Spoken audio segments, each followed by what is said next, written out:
भोपाल से प्रस्तुत हैं प्रादेशिक समाचार। नमस्कार, समाचारों के साथ मैं जितेंद्र रघुवंशी। पहले मुख्य समाचार। थम गया सुरों का सफर, स्वर कोकिला लता मंगेशकर के निधन से सदमे में देश। राष्ट्रपति उपराष्ट्रपति ने जताया शोक। मुंबई पहुंचकर प्रधानमंत्री ने दी श्रद्धांजलि। लता जी के निधन को मुख्यमंत्री शिवराज सिंह चौहान ने बताया स्वर के महायुग का अंत। पक्ष विपक्ष के नेताओं ने भी दी श्रद्धांजलि। प्रदेश में आज मनाया जाएगा अन्न उत्सव, पात्र हितग्राहियों को मिलेगा मुफ्त राशन। और मौसम में उतार चढ़ाव का दौर जारी, रात सर्द, तेज धूप से दिन में चढ़ा पारा। अब समाचार विस्तार से। सुर साम्राज्ञी लता मंगेशकर पंचतत्व में विलीन हो गई हैं। मुंबई के शिवाजी पार्क में राजकीय सम्मान के साथ उनका अंतिम संस्कार किया गया। लता जी का कल सुबह मुंबई के ब्रीच कैंडी अस्पताल में निधन हो गया था। 92 वर्षीय लता मंगेशकर को कोरोना संक्रमण और निमोनिया से पीड़ित होने के बाद 8 जनवरी को अस्पताल में भर्ती कराया गया था। लता मंगेशकर का जन्म 28 सितंबर 1929 को इंदौर में हुआ था। वह भारत की सबसे लोकप्रिय और आदरणीय गायिका थीं। लता जी ने लगभग 30 से ज़्यादा भाषाओं में फिल्मी और गैर फिल्मी गाने गाए हैं, लेकिन उनकी मुख्य पहचान भारतीय सिनेमा में एक पार्श्व गायिका के रूप में रही है। उन्हें वर्ष 2001 में भारत का सर्वोच्च नागरिक सम्मान भारत रत्न से अलंकृत किया गया था।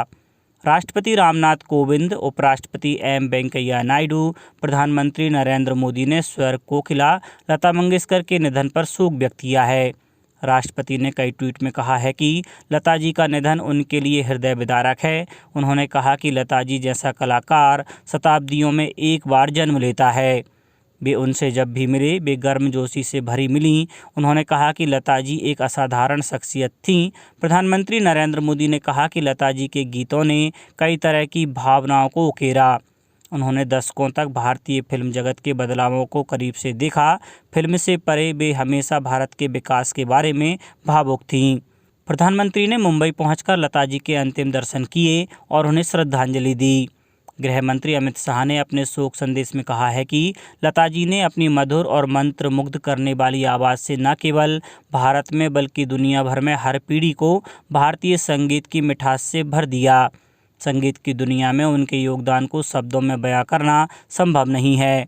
सूचना और प्रसारण मंत्री अनुराग ठाकुर ने कहा है कि लता जी की जादुई आवाज़ अमर रहेगी और हर जगह गूंजती रहेगी, चाहे वे देश की सीमाएं हों या प्रार्थनाएं। लोकसभा अध्यक्ष ओम बिरला और रक्षा मंत्री राजनाथ सिंह और अन्य नेताओं ने स्वर कोकिला लता मंगेशकर के निधन पर शोक व्यक्त किया है। कांग्रेस नेता राहुल गांधी ने अपने शोक संदेश में कहा है कि लता जी की मधुर आवाज़ हमेशा प्रशंसकों के दिलों में गूंजती रहेगी। उन्होंने लता जी के परिवार, मित्रों और प्रशंसकों के प्रति अपनी संवेदनाएं व्यक्त कीं। केंद्र सरकार ने लता मंगेशकर के सम्मान में 2 दिन के राजकीय शोक का फैसला किया है। इस दौरान देश भर में राष्ट्रीय ध्वज झुका रहेगा और मनोरंजन के कार्यक्रम नहीं होंगे। इंदौर में जन्मी स्वर कोकिला लता मंगेशकर के निधन पर मुख्यमंत्री शिवराज सिंह चौहान ने भी शोक संवेदना व्यक्त की है। स्वर कोकिला नहीं रही, भारतीय संगीत के महायुग का अंत हो गया। लता दीदी, आपके बिना ये देश सुना है, इस देश के गीत और संगीत सुने हैं, हर घर सुना है, हृदय घट सुना है। आपकी कमी कभी कोई पूरा नहीं कर सकता। गीत संगीत की देवी मान के हमेशा आपकी पूजा करते रहेंगे। लता दीदी के चरणों में विनम्र प्रणाम। पूर्व मुख्यमंत्री और प्रदेश कांग्रेस अध्यक्ष कमलनाथ के अलावा भी कई पक्ष और विपक्ष के नेताओं ने एक स्वर में लता जी के निधन पर शोक व्यक्त किया है। State tiger strike force Bhopal एवं टाइगर स्ट्राइक फोर्स होशंगाबाद के संयुक्त प्रयास से वन्य प्राणी तेंदुए का शिकार करने वाले गिरोह के 2 सदस्यों को गिरफ्तार करने में कामयाबी मिली है। उप वन संरक्षक वन्य प्राणी श्री रजनीश सिंह ने बताया कि विदिशा जिले के ग्राम भरबा खेड़ा के पास कुछ व्यक्ति वन्य प्राणी के अवयवों को बेचने की फिराक में हैं। इस सूचना के आधार पर विभाग द्वारा शुक्रवार को त्वरित कार्रवाई कर आरोपी बागरूनाथ निवासी स्रोंज और मोहन सिंह निवासी आरोन को गिरफ्तार कर इनके पास से तेंदुए की 1 खाल, तेंदुए पंजे 3 नग, वन्य प्राणी जंगलू सुअर के 4 दांत बरामद किए गए। आरोपियों के पास से 2 पहिया वाहन और 2 मोबाइल भी जब्त किए गए। इन आरोपियों की निशानदेही पर वन्य प्राणी तेंदुए, जंगली सुअर के शिकार में प्रयुक्त लोहे के फंदे 2 नग, बल्लम 3, सब्बल 3, वन्य प्राणी सेही के कांटे 28 नग और सुअर के मांस को उनके घर से जब्त किया गया। गिरफ्तार आरोपियों ने तेंदुए का शिकार कर उसकी खाल निकालकर सबको सिरौंज के जंगल में छिपा दिया था। आरोपी की निशानदेही पर स्नीफर डॉग स्क्वाड की मदद से यह बरामदगी की गई है। प्रदेश में आज सभी शासकीय उचित मूल्यों की दुकानों पर अन्न उत्सव कार्यक्रम आयोजित किया जाएगा। सिंगरौली कलेक्टर राजीव रंजन मीना ने जिला आपूर्ति अधिकारी एवं सभी अनुविभागीय अधिकारी राजस्व अपने अपने क्षेत्रों में अन्न उत्सव के आयोजन हेतु समुचित तैयारियां सुनिश्चित करने के निर्देश दिए हैं। आज सभी उचित मूल्यों की दुकानों पर स्थानीय जनप्रतिनिधियों एवं सतर्कता समिति के सदस्यों की उपस्थिति में अन्न उत्सव का आयोजन किया जाएगा, जिसमें राष्ट्रीय खाद्य सुरक्षा अधिनियम 2013 के अंतर्गत सम्मिलित पात्र परिवारों को रियायती दर पर नियमित एवं प्रधानमंत्री गरीब कल्याण अन्न योजना के तहत निःशुल्क खाद्यान्न सामग्री का वितरण किया जाएगा। रीवा में भी आज अन्न उत्सव के दौरान सभी पात्र हितग्राहियों को अन्न वितरित किया जाएगा। सीहोर में भी आज अन्न उत्सव का आयोजन किया जाएगा। प्रदेश में कोरोना संक्रमण में कुछ कमी आई है। इंदौर में शनिवार को कोरोना के 589 नए मामले सामने आए, जबकि 2 मरीजों की मौत हुई। इसके बाद यहां कोरोना से मरने वालों की कुल संख्या 1445 हो गई है। जबलपुर जिले में कोरोना की संक्रमण दर घटकर 6% रह गई है। प्रशासन द्वारा जारी 5003 सैंपल की रिपोर्ट में एक दर से कोरोना के 302 नए मरीज मिले हैं। सीहोर जिले में पिछले 24 घंटे में 128 नए संक्रमित सामने आए हैं, जबकि कोरोना से 68 लोग ठीक हुए हैं। अशोकनगर में 113 मरीज स्वस्थ हुए, जबकि 9 लोगों में संक्रमण की पुष्टि हुई। अनूपपुर में राज्य शासन द्वारा जारी नए निर्देश लागू हो गए हैं। कोविड-19 संक्रमण की वर्तमान स्थिति के अंतर्गत विवाह आयोजनों में दोनों पक्षों को मिलाकर 250 लोगों की अधिकतम उपस्थिति की सीमा को समाप्त कर दिया गया है। विवाह आयोजन के दौरान मास्क का उपयोग, सोशल डिस्टेंसिंग, सैनिटाइजर का पालन किया जाना अनिवार्य होगा। बैतूल जिले के ग्राम बघोली के किसान जयराम गायकवाड़ के लिए जैविक खेती बेहतर आय का साधन बन गई है। वे गुड़ निर्माण एवं दुग्ध उत्पादन से भी अच्छी आय अर्जित कर रहे हैं।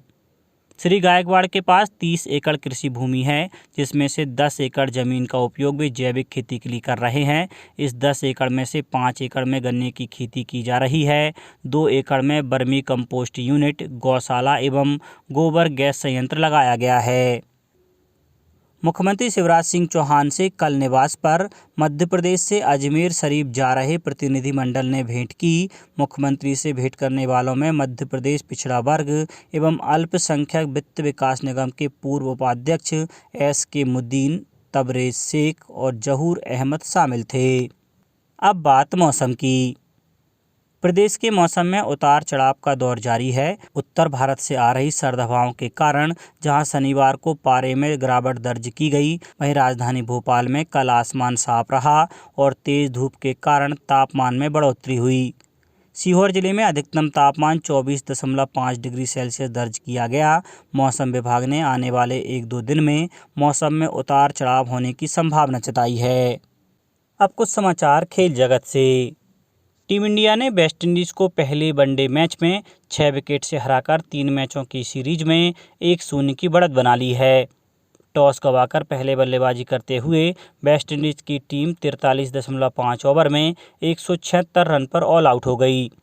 युजवेंद्र चहल ने 4 और वॉशिंगटन सुंदर ने 3 विकेट लिए। जवाब में भारत ने 28 ओवर में 4 विकेट खोकर टारगेट हासिल कर लिया। कप्तान रोहित शर्मा ने सबसे ज़्यादा 60 रन बनाए। सूर्य कुमार यादव 34 और अपना पहला इंटरनेशनल मैच खेल रहे दीपक हुड्डा 26 रन बनाकर नाबाद रहे। ईशान किशन ने 28 रन की पारी खेली। विराट कोहली फिर फ्लॉप रहे और 8 रन ही बना सके। ऋषभ पंत ने 11 रन बनाए। यह साल 2022 में इंटरनेशनल क्रिकेट में भारत की पहली जीत है। इससे पहले भारत को साउथ अफ्रीका में इस साल 2 टेस्ट और 3 वनडे मैचों में हार झेलनी पड़ी थी। अब कुछ समाचार संक्षेप में। स्वर कोकिला लता मंगेशकर के निधन पर खंडवा में शोक लहर छा गई है। यहां सद्भावना मंच ने उन्हें श्रद्धांजलि दी। अनूपपुर कलेक्टर सोनिया मीना ने पंजीकृत निर्माण श्रमिकों का आयुष्मान कार्ड बनाने के कार्य में तेजी लाने के निर्देश दिए। सीहोर जिले के 1329 सरकारी स्कूल के लिए 92 लाख की स्पोर्ट्स ग्रांट राशि भारत सरकार की योजना के तहत प्राप्त हुई है और आज विकासखंड गुना अंतर्गत सावित्रीबाई फुले भवन जनपद पंचायत परिसर में रोजगार कैंप का आयोजन किया जाएगा। अंत में मुख्य समाचार एक बार फिर। थम गया सुरों का सफ़र, स्वर कोकिला लता मंगेशकर के निधन से सदमे में देश। राष्ट्रपति उपराष्ट्रपति ने जताया शोक। मुंबई पहुंचकर प्रधानमंत्री ने दी श्रद्धांजलि। लता जी के निधन को मुख्यमंत्री शिवराज सिंह चौहान ने बताया स्वर के महायुग का अंत। पक्ष विपक्ष के नेताओं ने भी दी श्रद्धांजलि। प्रदेश में आज मनाया जाएगा अन्न उत्सव। पात्र हितग्राहियों को मिलेगा मुफ्त राशन और मौसम में उतार चढ़ाव का दौर जारी। रात सर्द, तेज धूप से दिन में चढ़ा पारा। इस बुलेटिन में इतना ही। घर पर रहिए, सुरक्षित रहिए और सुनते रहिए प्रादेशिक समाचार। नमस्कार।